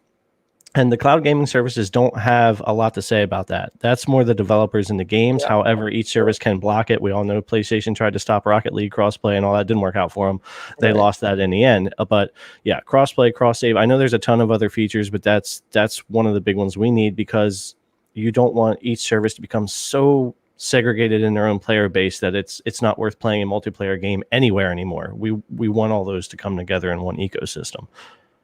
I'm dying to see Apex hit Stadia with crossplay at the same time. So when Respawn says, here's crossplay and here's Stadia, go have a ball, guys, because that's going to do a lot for that game, for one thing, because we need it everywhere. Yeah. But it's going to do a lot for Stadia. I want Apex, and Warzone already has it. I want Stadia players to see what it's like to play with that kind of player base behind them, because it's so different. You can jump on Destiny or Warzone or Apex or whatever you want on PC and be in a match and playing in well under a minute. Like your matches are going to pop right up. Right. Do we have a game on Stadia that is full cross-platform play? Something like Rogue Company or Rocket League, to where, I think the Division is just limited to PC. But is there any game on Stadia right now that supports like full other platform, cross-platform play? Don't laugh at me when I say this. Farming Simulator?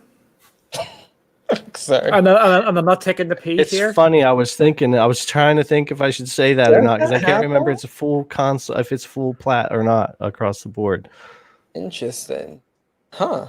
But we had to think, and that's not. Yeah. Stadia Go is saying Elder Scrolls Online.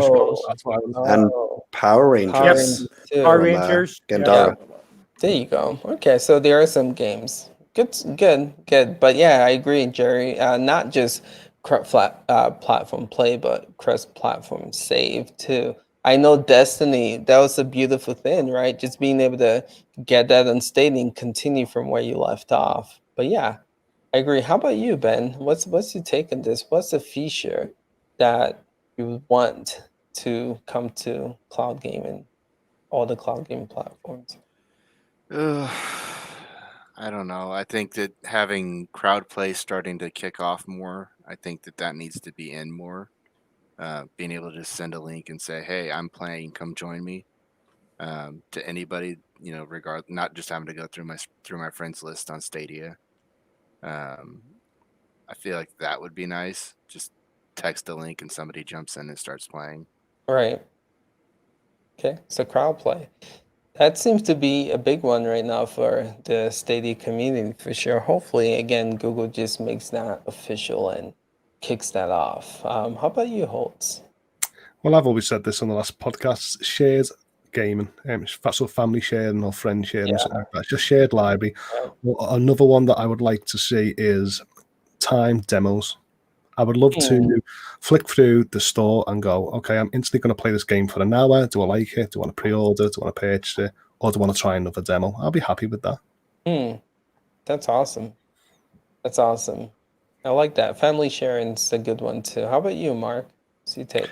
Just thinking about what Holmes just said, if they do instant demos, I'm going to find myself in a Netflix situation where I'm constantly just going through the library trying demos, but never actually playing anything.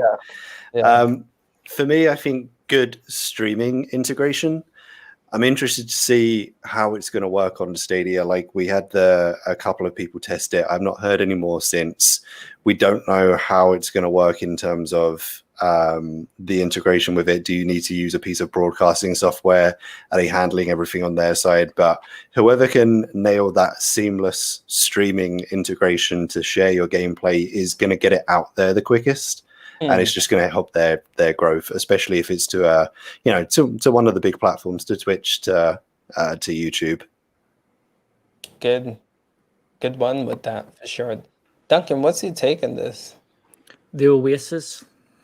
It is just going to be a game which is never ending, a living, breathing word which can only be played on a cloud gaming platform. So it's not just one feature, it's a combination of loads of features. You'll have your crowd play, you'll have your everything under the sun. It's just what cloud gaming needs. It isn't just one wee killer feature. It needs a game to showcase how good cloud gaming could actually be, because that is what will bring people in. And we know Stadia is working on this massive game, which is going to be a massive RPG and MMO or something. It's just going to be so big. It's just going to, what was the words they used? It's an ever evolving sort of game where it's never going to switch off.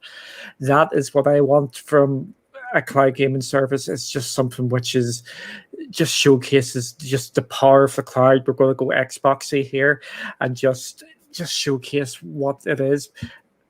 I want the cross-play, the cross-saves, the family share, but they're all on other platforms already. What you need is something just to show what is the cloud difference and to get people in. And that is going to be an exclusive game which has no limits at all, and you can just sit down and play. So I believe there is an Oasis-type game in the works by Stadia, where it's just going to be add-on after add-on and after add-on. You can it just continues to grow and continues to build, and it's just going to get overwhelming, and it's going to be a whole living, breathing word.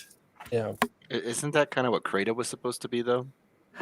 What I mean is, what I mean is, think like of a World of Warcraft that you can it just continues to expand, and you don't have to worry about disk space, and people can add in. I think that is what I want cloud gaming to go. True. At this moment, I'll just take a version of like PlayStation Home, where your avatar can walk around, play some games, and maybe if it was on Stadia, your avatar can pull out a phone, and as the phone takes over your screen, you can access your Play Store games and you'll play movies and stuff like that. Exactly. That is, and you just start building up from that and just expand out, and then you have if you want to go play like Doom, you can move your avatar down to like the cinema and you can start playing Doom in there. That's what I want. It'll be just your play space going forward. So people made fun of PlayStation Now, but I think they were too far ahead of their time. Imagine if Sony like brings something similar back, and Duncan, that's kind of like the Oasis you're talking about. Bring that back to life, right? But yeah, Ben did drop the ball with Creative for sure, because that could have been it. But of course, we know how that turned out. But yeah, cool. Oh, speaking of which, I want to jump Yeah. back in, because the Oasis just made me think of it. If we can get some cloud-powered VR solutions, which are accessible, low latency, to the point, we can already do it kind of today with a combination of like shadow and maximum settings using virtual desktop. But if you can get to a point where you don't need an expensive gaming PC to be able to power a VR game, and you don't need an expensive hardware because it's already being powered somewhere else like the cloud, and it's just being used, it's a screen and it's being streamed from elsewhere, then that's going to kick forward VR gaming, I think. So a solution for that, I think, could do really well. Good to know. Isaiah over here was just talking about VR cloud gaming would be great, but just quickly reading through the comments here to see if we can pull up another question. So Heyday says, any more companies like Rockstar Games, Activision coming to cloud gaming? Are you meaning coming to Stadia? Because they are available for Shadow, for instance, right? Let's just take the question as to, are they coming to Stadia? Or possibly coming back to GeForce Now because they left.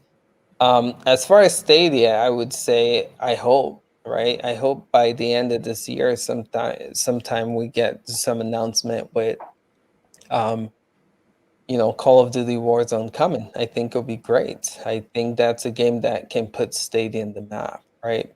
Rockstar GTA 5, just been rumors, right, that is in development for Stadia. Don't know how truth that is, but we just have to, I guess, wait and see. Some of that rumor was saying that it's gonna be for next gen, which kind of throws off everything. But again, keeping my fingers crossed. And then for GeForce Now, I think it's up to the devs. I've said that before more times. It's now an opt-in program, and it's up to them to bring their games to the platform if they choose to. So we just have to wait and see if it does come, if they do choose to bring it. Just want to check with members on the panel. Jerry, what's your take on this? Yeah, I think that as cloud gaming expands and gets more and more popular, you won't see very many games that aren't on some type of cloud gaming service. Now, will you see every Activision or Rockstar game on every cloud service? Probably not likely, at least not anytime soon. But you're probably going to see every game in some form or another be available locally and available on some kind of a cloud service, especially if you're including cloud PCs like Shadow, because there's nothing to stop you from playing them there usually, unless there's a VM issue with them running on a virtual machine or whatever, which even Shadow has less problems with than some others. Like I can run Red Dead Redemption 2 on Shadow, can't run it on maximum settings. They won't allow you to run it on there. So Right. They're working on a fix for that. So definitely, I think you're going to see almost every company have their games on cloud gaming one way or another. I don't think it's going to be their own service if that's the thing they're asking to. I don't think everybody's going to create their own service, but I think too many might try to create their own service. Okay. Makes sense. How about you, Duncan? I'm not worried about them at all because we already know Rockstar's already on Stadia with Red Dead Redemption 2. Activision's coming in October no matter what with Shakiro Shadows Die twice. Right. I'm going to put my grapefruits on the line here. I think Call of Duty's coming to Stadia this year, and it's just down to the YouTube partnership because they overpaid by that, and I think that's part of it. So you're watching your YouTube stream, they paid for the esports, you can play Call of Duty now, click the button, and away you go. So I think it is coming. The thing is, we'll find out next week probably if it's coming to Stadia with the Call of Duty announcement, because that is. Yeah. So That's I'm true. hoping. I've said this for a while now, and I'm probably going to be wrong like I normally am. But I think Call of Duty is coming to Stadia this year. Okay. I'm right with you on that one too, for sure. How about you, Mark? Yeah, I think I pretty much agree with what Jerry said. I think hopefully we'll get to a stage where, it's just a case of a game comes out, it comes available to most cloud gaming platforms outside of your obvious exclusivity deals and legal stuff and maybe some compatibility issues. But yeah, it should hopefully we should see a state where a game comes out, you can play it on whatever platform you're on or multiple platforms and jump between them. Okay. Odds. We all know with the likes of FIFA and Call of Duty and GTA, if them big free games came on one platform, cloud gaming would explode. Right. Just to have the latest games at that time, or just have the biggest Warzone and GTA 5 not having it install will still be huge for the next few 12, 18 months. So it'll be amazing. Yeah. And again, we are still new to this whole cloud gaming thing. This is still Google Stadia's first year. GeForce Now just released out of beta this year, so I feel like in a matter of time we'll start seeing, these companies make moves to bring these games to the platform.